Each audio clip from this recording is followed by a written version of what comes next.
ও পর্দার অন্তরের মা গো, এখনো সময় আছে, নামাজটা ধরেন, ইবাদত বন্দেগী ধরেন, স্বামীর খেদমত করেন, সন্তানদেরকে ভালো মানুষ বানান। একজন মা পারে একজন সন্তানকে ভালো মানুষ বানাইতে, একজন মা পারে একজন সন্তানকে ভালো মানুষ বানাইতে। বলে মায়ের থেকে সন্তানরা বেশি শিখে। একজন মা পারে সন্তানকে দ্বীনী বানাইতে, একজন মা পারে একটা সন্তানকে মানুষ বানাইতে, একটা মা পারে। এই জন্য মাদেরকে বলে যাই, ও কুমিল্লা এলাকার মা গো, তোমাদেরকে বলি এখনো সময় আছে, সন্তানগুলাকে এখনো সময় আছে, মোবাইল থেকে দূরে রাখেন। এখনো সময় আছে, আপনিও নিজেও মোবাইল থেকে, গুনাহের থেকে হেফাজত থাকেন। হ্যাঁ, মোবাইল চালানো নিষেধ করি না, বাচ্চাদেরকে মোবাইলের মধ্যে কোরআনুল কারীমের তেলাওয়াত শোনাইবেন, সুন্দর সুন্দর কারীদের তেলাওয়াত শোনাইবেন, ওই বাইতুল্লাহর ইমামের তেলাওয়াত শোনাইবেন। কিন্তু না মা, ওই মোবাইল নিয়ে সন্তানদেরকে দিবেন না। যেই মোবাইলের কারণে, যেই মোবাইল চালাইলে সন্তান খারাপ হয়ে যায়, যেই মোবাইলের ভিতরে যেই জিনিসগুলা চালাইলে সন্তান খারাপ হবে, আমি আপনাকে খুলে বলা লাগবে না। আপনি এমন জিনিস দেখাইয়েন না যেই জিনিস দেখাইলে পোলাপান খারাপ হবে। আপনি গান বাদ্য নিজেও শুনবেন না, সন্তানদেরকেও শোনাইবেন না। আপনি নিজেও ইবাদত বন্দেগী করবেন, নিজেও কোরআনুল কারীমের তেলাওয়াত করবেন, নিজেও কোরআন পড়বেন, নিজের সন্তানদেরকেও কোরআন শিখাইবেন।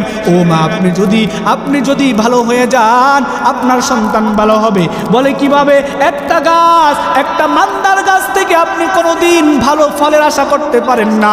ঠিক তেমনি যদি মা আপনি ভালো হয়ে যান, আপনার সন্তানও ভালো হয়ে যাবে। আপনি যদি ভালো পথে না চলেন, তাহলে আপনার সন্তান ভালো পথে চলবে না। আপনি যদি খারাপ পথে চলেন, আপনার সন্তান খারাপ পথে চলবে। আপনি যদি মা ভালো হয়ে যান, একদিন দুই দিন সন্তান দেখে দেখে আপনার থেকে শিখে ভালো হবে। হবে নি? কেন মারা এখনো বেবিচার, কথাবার্তা, নামাজ কালাম ধরে না, মনে করে শাশুড়ি হয়ে নেই আর কি, পরে ধরবো নাকি? এখনই সময় মা, আপনার কি দেখা হয় না? আপনারা কি দেখেন না? আপনার বয়সের কম বয়সের মেয়েটাও তো মারা গেল, আপনার বয়সের ছোট বাচ্চাটাও তো মারা যায়, আপনার বয়সের আরো ছোট মানুষটাও তো দুনিয়ার বুক থেকে চলে গেল। আপনি কি মরবেন না? আপনার কি মরার সময় আসবে না? আমার আল্লাহ রব্বুল আলামিন এটাই বলেন, মৃত্যু আমি আল্লাহ যেই কোনো মুহূর্তে তোমাদেরকে মৃত্যু বরণ করাইব। 1 সেকেন্ড আগেও আসবে না, 1 সেকেন্ড পরেও মৃত্যু আসবে না। আল্লাহ রব্বুল আলামিন বলেন, ইদা জা আজালুহুম লা ইস্তাখিরুন সাতাও ওয়া লা ইস্তাকদিমুন। এই মৃত্যু তোমার 1 সেকেন্ড আগেও আসবে না, পরেও আসবে না। তোমার মৃত্যু যখন লেখা হবে, তখন তোমার মৃত্যু আসবে। এই মৃত্যু থেকে পলায়ন করার কোনো সুযোগ নাই। ও যুবক ভাইরা, ও বিদ্যু বাবা, ও পর্দার অন্তরের মা গো, আজকে বয়ান থেকে শিক্ষা গ্রহণ করতে হবে। আমাকে আপনাকে সবাইকে মৃত্যু বহন করতে হবে। এই মৃত্যু থেকে পলায়ন করার কোনো সুযোগ নাই। আল্লাহ রাব্বুল আলামিন বলেন, এই মৃত্যু থেকে পলায়ন করতে পারে নাই, কেউ পারবেও না। এই মৃত্যু একদিন আমাকে আপনাকে গ্রাস করবে। এই জন্য মৃত্যুর আগে আগে মৃত্যুর জন্য প্রস্তুতি গ্রহণ করা দরকার।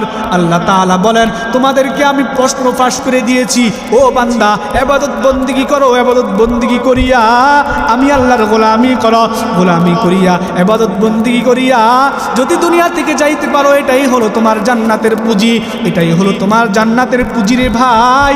এই জন্যে ইবাদত বন্দেগী করতে হবে, নেক আমল করতে হবে, সকল কিছু ছেড়ে দিয়ে, সকল ফাহিশা কাজ ছেড়ে দিয়ে 5 ওয়াক্ত নামাজ ধরতে হবে, ইবাদত বন্দেগী ধরতে হবে, মিথ্যা কথা ছাড়তে হবে, আর সব রকমের ফাহিশা কাজ থেকে বিরত থাকতে হবে।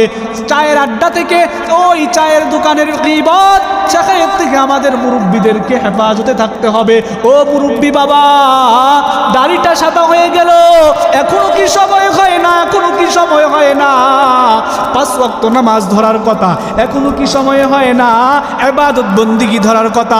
এখনো কি মনে হয় না আপনাকে মরতে হবে? আপনার কম বয়সের মানুষটাও তো মারা গেল, আপনার কি মনে হয় না আপনি মৃত্যুবরণ করবেন? ও বৃদ্ধ বাবা, হাতে পায়ে ধরে বলে যাই, এখনো সময় আছে, ফিরে আসেন, ফিরে আসেন। আমার আল্লাহর কাছে বৃদ্ধদের ইবাদত পছন্দনীয়।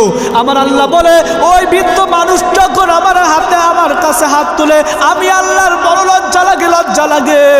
ওই বৃদ্ধকালের ইবাদত আমি আল্লাহর কাছে পছন্দনীয়। ওই বৃদ্ধ বাবা যখন হাত তোলে, আল্লাহর কাছে লজ্জা লাগে। আল্লাহ বলে, আমি ওই বৃদ্ধর হাত কবুল করি, আমি আল্লাহ দোয়া কবুল করে নেই। বৃদ্ধ অবস্থায় দোয়া কবুল করেন কে? আমার আল্লাহ। আল্লাহ তাআলা এটাই বলেন, ও গোলামের দল, আমি আল্লাহর গোলামি ছাড়া দুনিয়ার কোনো গোলামি তোমরা করবা না। মা খালাকতুল জিন্না ওয়াল ইনসা ইল্লা লিয়াবুদুন। গোলামি করতে হবে একমাত্র, শুধুমাত্র, কেবলমাত্র আমি আল্লাহর। নিজে ইবাদত বন্দেগী করতে হবে, নিজের আহাল পরিবারদেরকেও বলতে হবে। আল্লাহ বলেন, ইয়া আইয়ুহাল্লাযীনা আমানু কু আনফুসাকুম ওয়া আহলিকুম নারা। নিজে ইবাদত বন্দেগী করো, নিজের আহালকেও ইবাদতের জন্য ডাকো, তোমার সন্তানকে নামাজের জন্য ডাকো, তোমার মেয়েকে নামাজের জন্য ডাকো, তোমার ছেলের বউকে নামাজের জন্য ডাকো, তোমার আগাল পরিবার পরিজন যারা আছে সবাইকে নামাজের জন্য ডাকো। সবাইকে নিয়ে নামাজ পড়ো, ইবাদত বন্দেগী ধরো। যদি এভাবে ধরতে পারো তাহলে দুনিয়াও কামিয়াব, তোমার আখিরাতও কামিয়াব। আল্লাহ রাব্বুল আলামিন যেই কথাগুলো হলো আমাকে সহকারে আপনাদের সবাইকে আমল করার তৌফিক দান করুক। সকল বলে আমিন।